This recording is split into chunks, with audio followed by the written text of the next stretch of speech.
Hello. The question here is from G Advanced 2023 paper 1. It is purely based on electrostatics and capacitance. It is actually a multiple choice question with a single correct answer.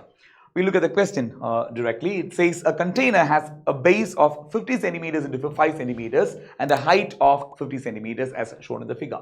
It has two parallel electrically conducting walls, each of area 50 centimeters into 50 centimeters. The remaining walls of the container are thin and non-conducting. The container is being filled with a liquid of dielectric constant 3 at a uniform rate of 250 centimeter cube per second.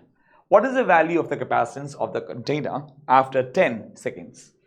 It is given to you that the permittivity of free space epsilon naught is given by 9 into 10 raised to minus 12 coulomb square per Newton per meter square. The effect of the non-conducting walls of the capacitance are negligible. Now, this is what we have here. Basically, please understand the fact that it is just a capacitor with two dielectric medium filling the space between the parallel plates. So it's something that you can very directly solve. We look at the figure in detail. It is mentioned in the question that from the dimensions given, it is very clear that the volume between the plates, is given by 50 into 50 into 5. That is 50 into 50 into 5 centimeter cube. It's very clear here from the figure, and that is actually equal to 12500 centimeter cube. It is also told that this volume is being filled at a rate of 250 centimeter cube per second, and that happens for 10 seconds, which means the filled volume, that is a volume filled,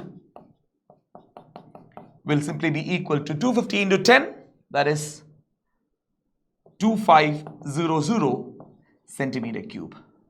From these figures, it is very clear that the volume filled between the capacitor plates is actually 1/5 of the entire volume. Now, since the base area is consistently maintained till the top, the height of the filled region will be 1/5 of the entire height, just like the volume there. Which means this height here will have to be 10 centimeters, that is 1/5 of the entire height, and the remaining height will have to be 40 centimeters. And that is how the plates are, and this is where the dielectric is filled. So the capacitance of this system, C effective,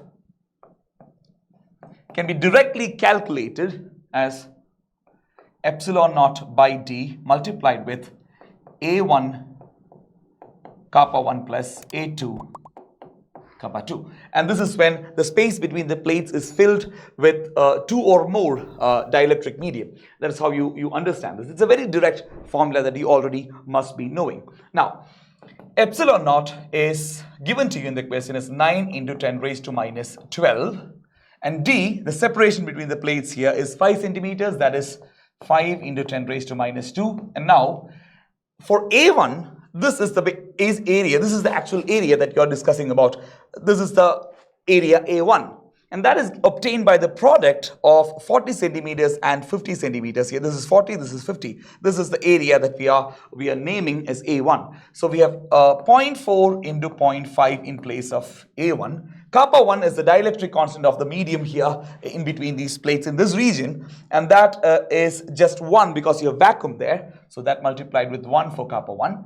And that plus A2 is this area here, which is basically 0.1 into 0.5. 0.1 into 0.5. You can see that very clearly from the figure. That multiplied with the dielectric constant between the plates in this region, and that is 3. This basically amounts to 9 into 10 raised to minus 10 divided by 5. That multiplied with, this is 0.2 plus, this here is 0.05 into 3, that is 0.15.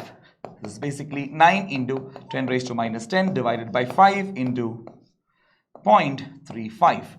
You cancel this off, or after correcting the powers of 10, you can actually rewrite it as 9 into 10 raised to minus 12 into 35, that divided by 5. You cancel this off, what you get is basically 9 into 7 here, that is 63 into 10 raised to minus 12 farad. That is 63 picofarad.